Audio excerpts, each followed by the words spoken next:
So warm greetings to all of you as I begin this talk. There is a renowned verse from the Dhammapada, an ancient anthology of Buddhist poetry verse, and it goes something like this. Hate is not overcome by hate, but by love alone is hate overcome. This is an ancient truth. So hate is not overcome by hate. By love alone is it overcome. And it's possible that translating the ancient word as love doesn't really capture the full richness of this verse, and I'll talk about that a little later. But I want to evoke this very well-known verse, that it's really a central idea in Buddhism, that we cannot pacify hate by adding more hate to the fire. Hate is considered to be a fire that burns the one who's hating, that harms the one who's hating. So to respond to hate with hate means that there's two people now who are burning and suffering, who are wounding each other, wounding themselves, both.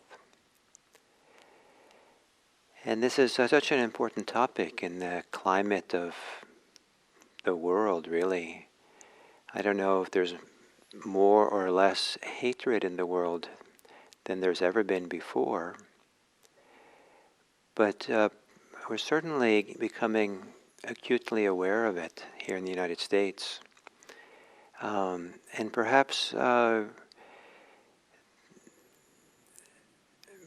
we're coming into an era of this country where there is the possibility of beginning to recognize the tremendous harm that hate has,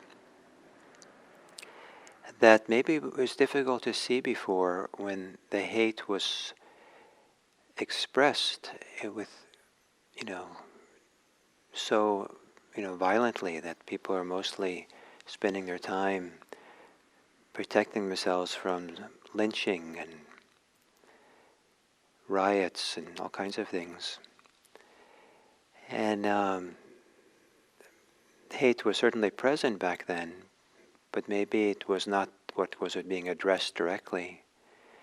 But now we've come to a time where there's a real heightened sensitivity to what hatred looks like, how hatred speaks, how it spreads as a kind of poison through our society. And I speak about this because in the wake of the rising hate crime against Asian Americans. Here in California, just a month ago, there was arson and vandalism of a Asian Buddhist temple in Los Angeles. A Japanese Buddhist temple, the Pure Land tradition of Buddhism, a very peaceful, peace-loving form of Buddhism. And the temple was partly destroyed, not dramatically, but enough to be quite disturbing. And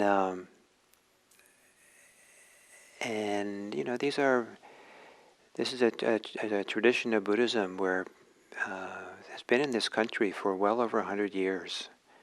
It's possible that membership of their temple is, or at least of that form of Buddhism, their members have been here in the United States for 6, 7, it's possible even 8 generations by now. And to be the recipient of hate as if they don't belong in this country is quite painful for all of us in this family that we hope to be in this country. And so in some of these images we've seen of elderly Asian Americans being attacked on streets, right here in San Francisco is one of them. And it's not like over there that this kind of violence happens, but it's close in. And it didn't start then, but it certainly raised people's worry a year ago when there started to be hateful things said to people of Asian descent, especially Chinese descent, here locally in the peninsula because of the coronavirus. And somehow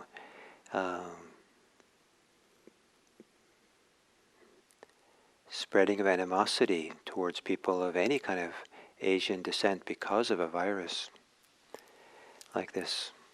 So the ease in which sometimes people hate is part of the issue here in this country.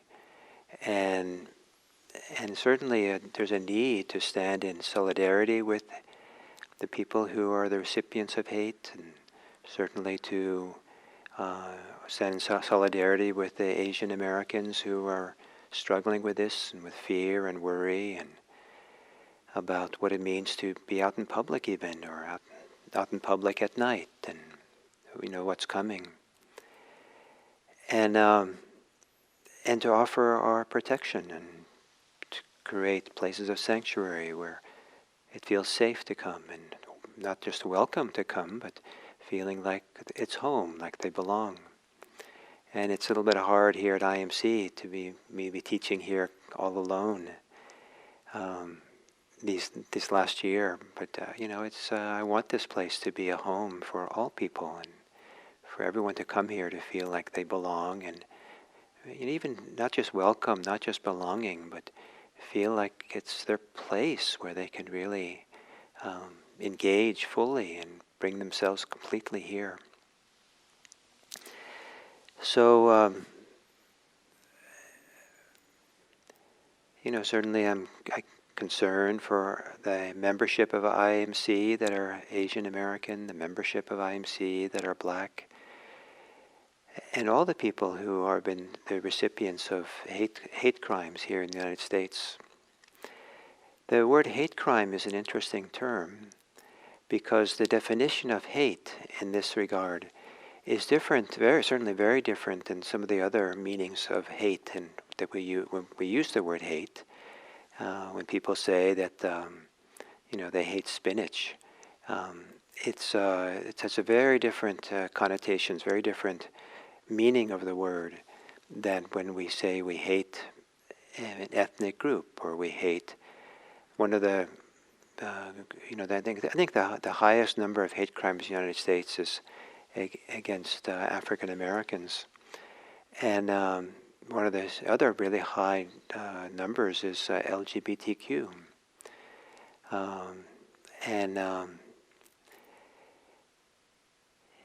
so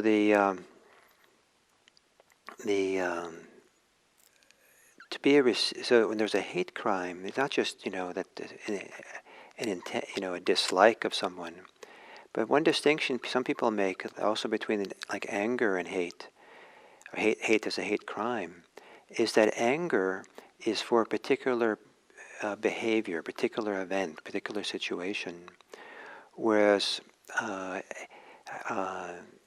racial hate or gender hate or ethnic hate or something, it's hate towards a whole category, the whole person, not the behavior of the person, what they say or do, but the whole being of the person, and their family and their community.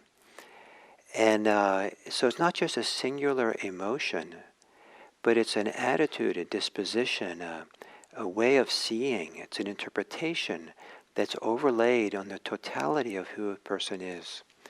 And that's why hate crimes and expressions of this kind of ethnic and category crimes is so total, why it's so difficult for people and so painful, is because it's a diminishment, a contempt of who they are as a human being.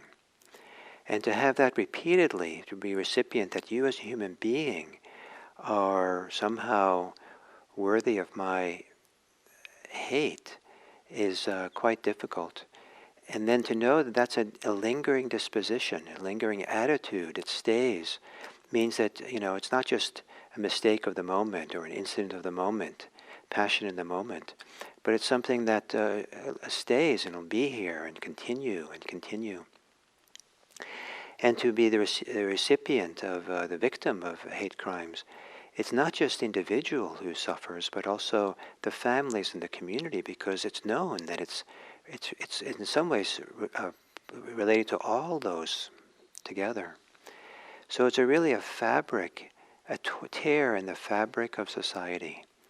It's a rupture in our ability to be together cooperatively, harmoniously, as fellow citizens, fellow companions in our humanity.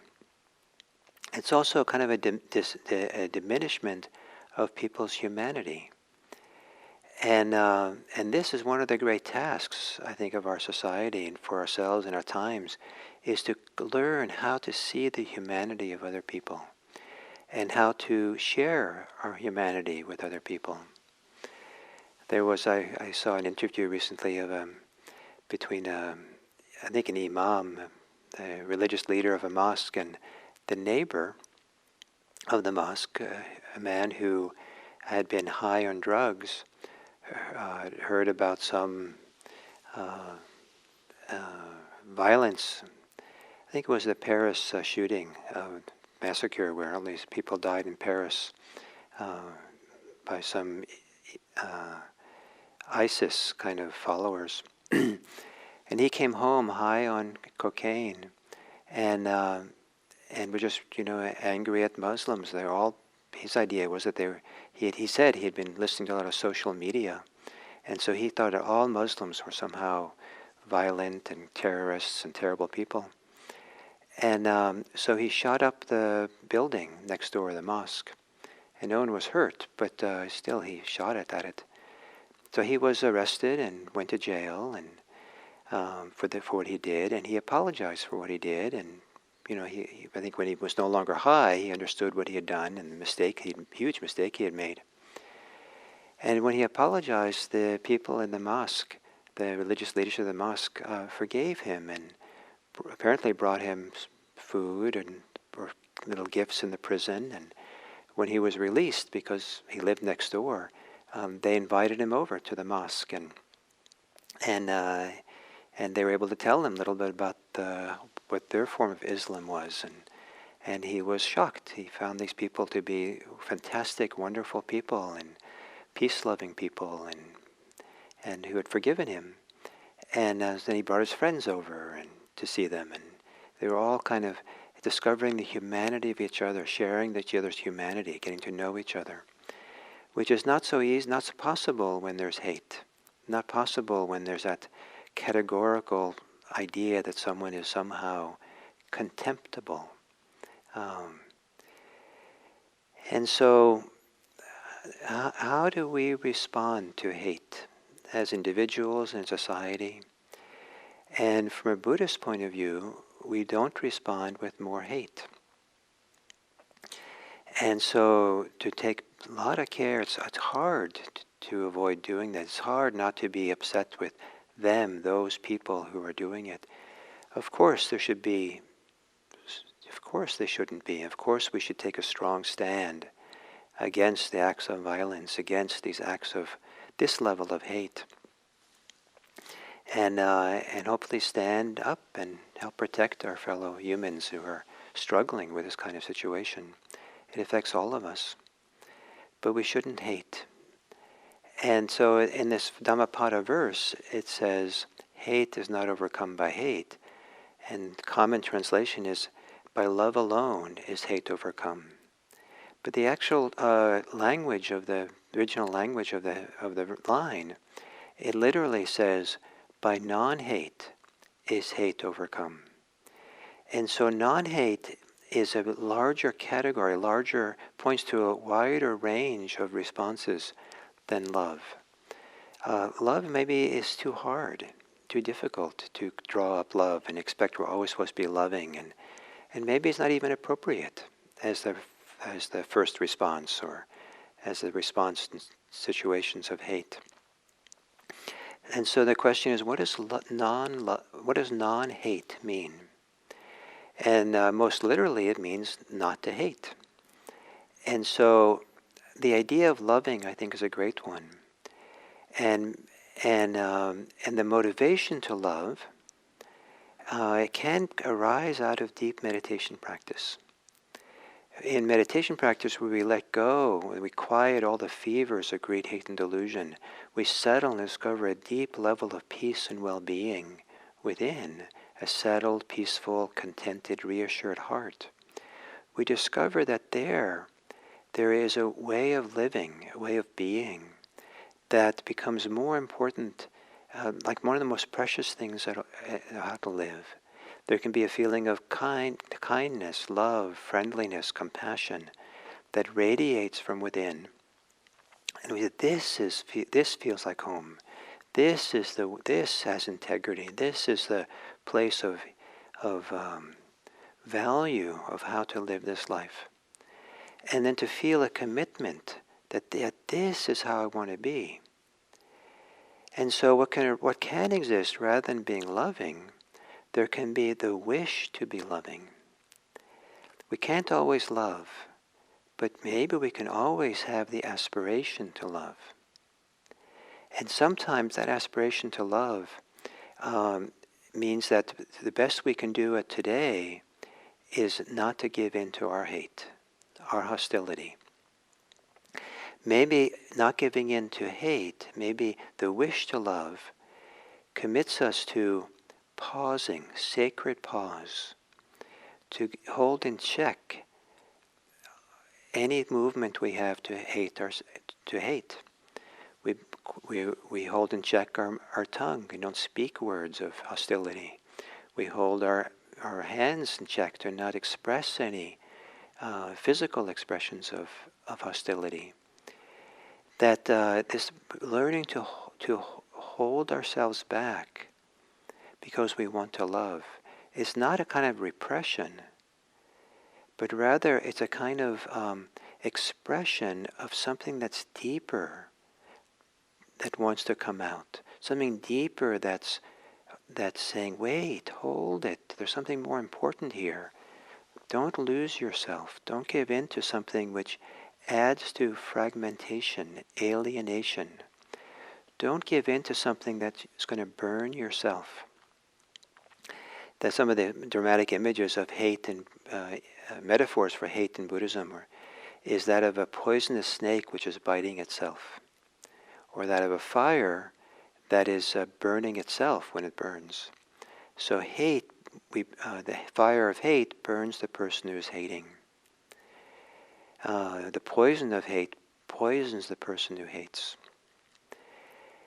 And one of the dynamics of hate is that for sometimes hate is a person's response to their own pain, their own hurt. And it's often said that that hate, that hurt, can evoke hate, a kind of blaming others and trying to avoid the pain we feel ourselves by attacking other people and blaming other people and turning the attention outward. So hurt can evoke hate, but then hate in return evokes hurt. And there you see, there comes in a vicious cycle. One leads to the other, and round, and gets stronger and stronger. Hate evokes alienation. And alienation is a condition that promotes more hate. That when we end up hating, we're separating ourselves from the humanity of other people. And then we're more alone. Unless we then find companionship in other people who hate, and we think we're connected then in the mutual cause of hate, what we're hating. But it's not really a very deep connection. It's a shallow connection.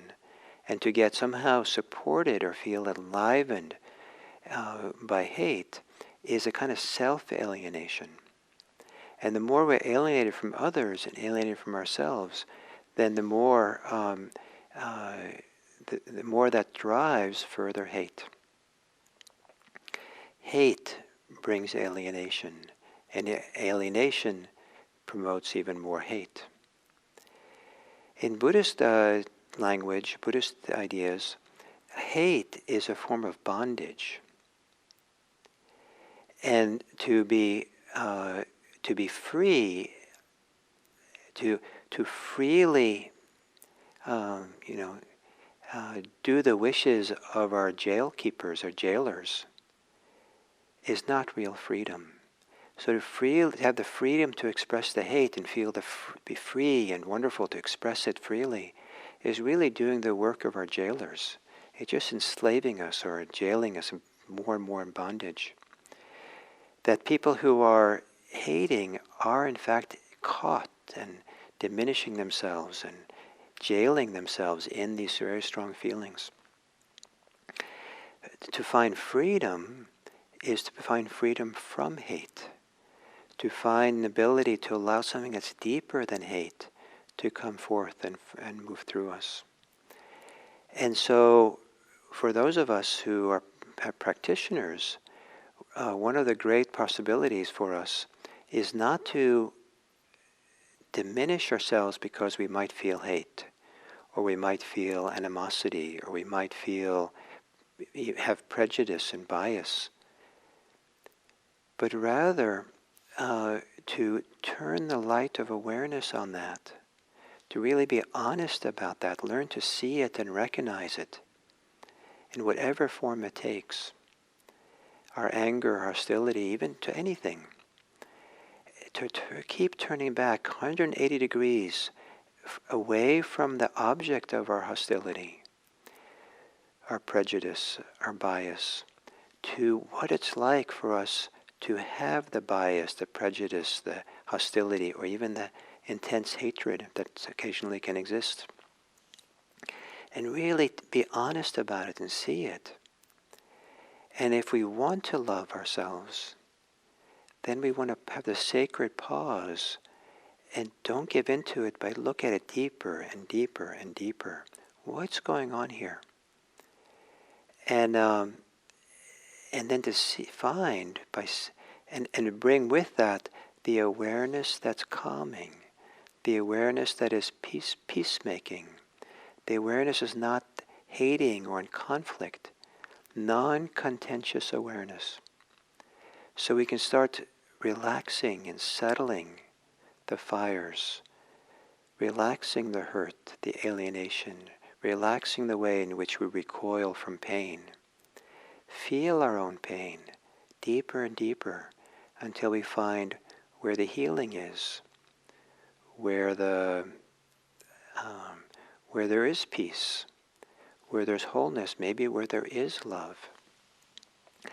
And we discover that when we respond to hate in the world with non-hate, that maybe it takes the form of generosity. Sending presents, meals to someone in prison who hated us. Maybe it takes the form of forgiveness. The imam who was talking about forgiving the man who shot at their mosque said it made sense to forgive him because he had apologized. And so to discover the ability to forgive, to discover the ability to be friendly. We don't have to love someone to be friendly. And in all these expressions, maybe we do discover how to bring more love into the world. How we bring more of a peaceful, settling, pacifying presence into this world to benefit this world that's so challenging here. So, I think one of the great tasks these days in the United States and perhaps many countries in the world, one of the great noble tasks, the important tasks, is for us to stand in solidarity with everyone who is a recipient of hate and hate crimes. the black people in the United States, the indigenous people, the Hispanics, the LGBTQ, the Asian Americans, and the list goes on and on. And also, but to really, more than just stand in solidarity and support, to be actively involved in making this world a better place and a safer place for all. And to understand as deeply as we can the roots of hate in ourselves, how this works, and to learn to develop the strength and the courage and the confidence to always wish, always want to be loving. It doesn't mean you have to be loving. It's a difficult task, but we can always want to do it. And in wanting to do it, maybe we pause, sacred pause, to avoid causing more harm. And we at least don't express actively our hostility to anyone. And maybe then slowly we can begin learning how really to meet the challenges of this world with expressions, ways of being and loving and caring and standing up and speaking up in ways that are going to heal the great divides of our society. Let's discover the common humanity of all of us so that we don't live fractured, but we live together as a community, a family, a society that cares for each other. May all of us care for everyone we encounter. Thank you.